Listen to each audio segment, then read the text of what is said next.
Believing in God can feel natural. God as awe in creation, wonder in this world and this galaxy and all the other galaxies out there. God as the miracle of birth. God as love. Our lives completely saturated with God. God, the very air that we breathe. And what's more, believing in God is what we share with our siblings in other faiths, Judaism, Islam. This deep, deep awareness of one God unites us. And just as we stand in awe of God today, so did the people in Jesus' time. And for thousands of years before that, they looked up at the night sky and believed in God. But believing in God, awareness of God, standing in awe of God, that is not the same as relationship.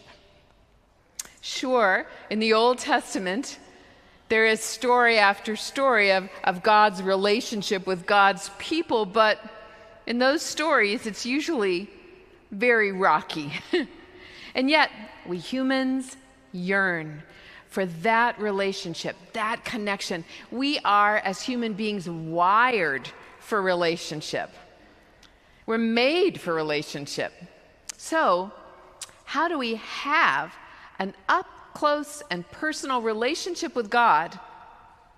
How do we move beyond reverence and awe only to personal connection with God? Well, in today's passage from John, Jesus offers the answer. And the answer is Jesus.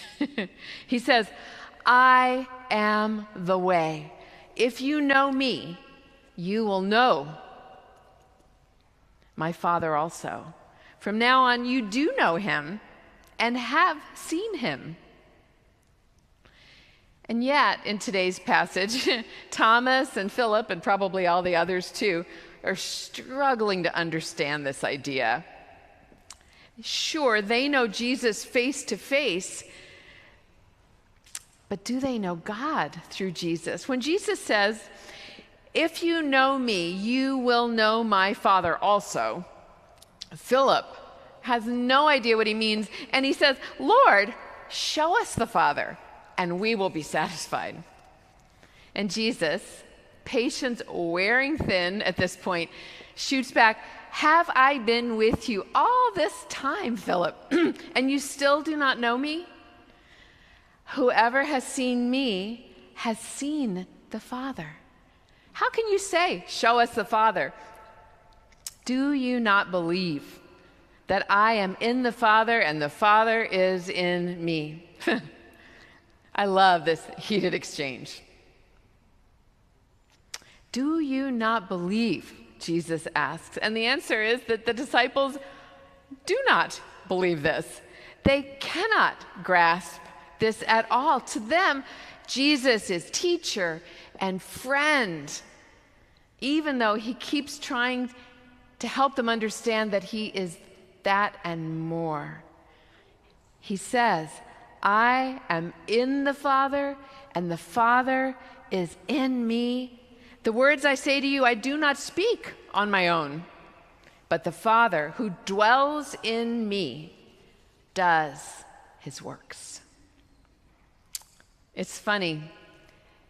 Jesus is telling his friends that they can be closer to God through him, but Jesus himself is hard for his friends to understand. Who can blame the disciples for their confusion? They're sitting at dinner with their beloved friend, and he's telling them that he's going to die soon, and then he announces, and by the way, I am God.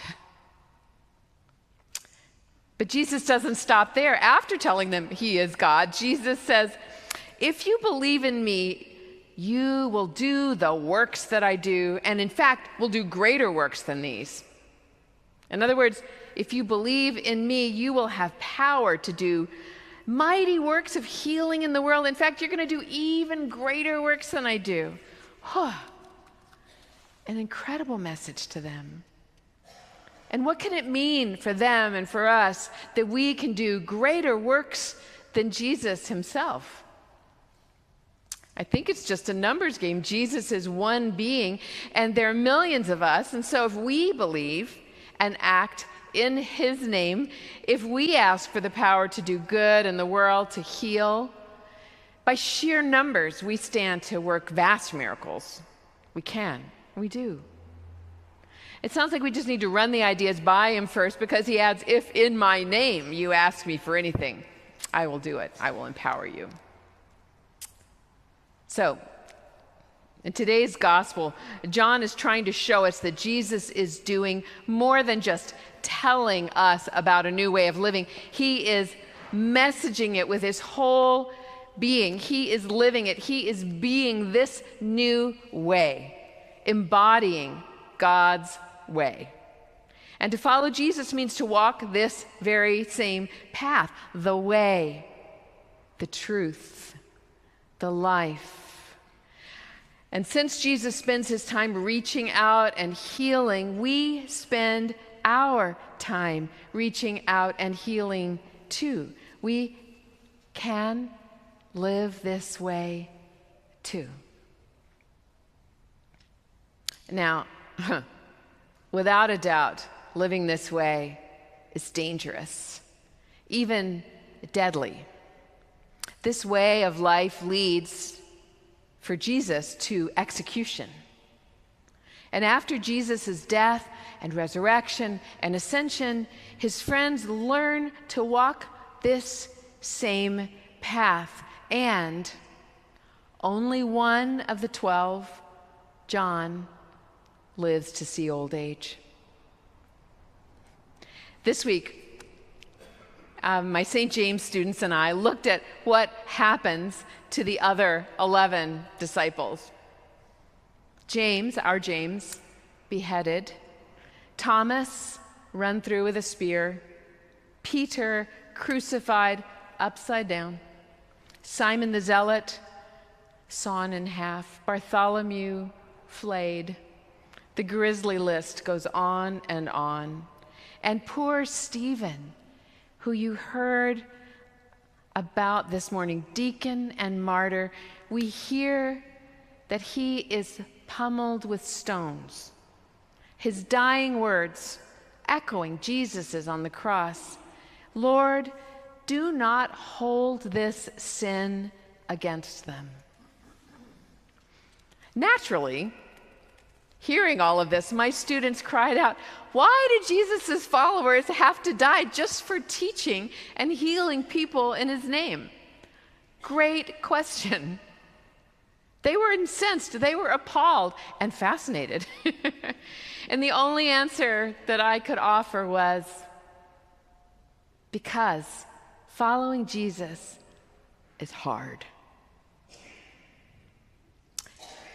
And it's hard in two ways. First, for the disciples and for many of us, it's hard to believe that Jesus is God, that knowing Jesus means knowing God. That's the first hurdle. You saw how hard it was for Thomas and Philip in this morning's reading. Remember Philip saying, then show us the Father, like Jesus is hiding him somehow.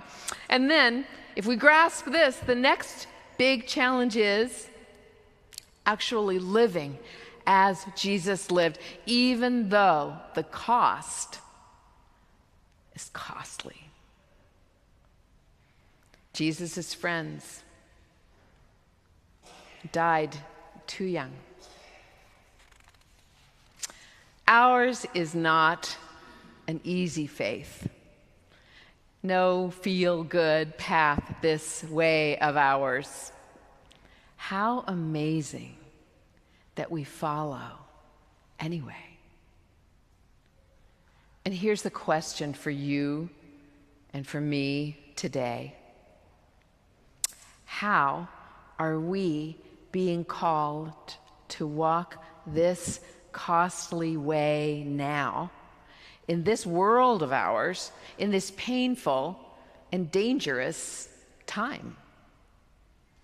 How are you being called? How am I being called? One last thing. Who gets to walk this way? Are there any prerequisites or requirements to walk this path that Jesus forged?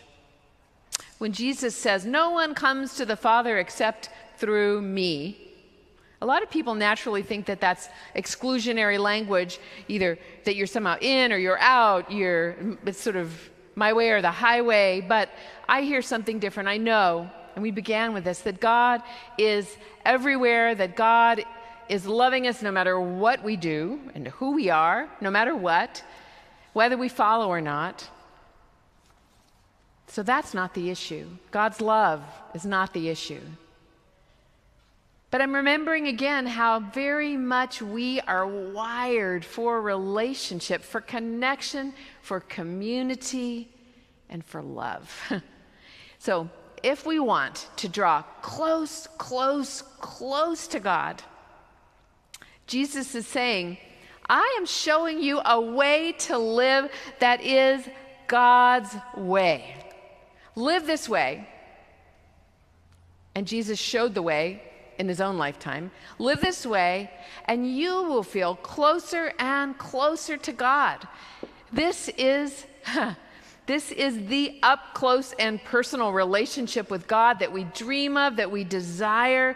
This is the very pathway into the heart of God. Loving others, just like poor Stephen, even unto death. In this relationship, walking this path, we stand to work miracles, no matter the cost. Amen.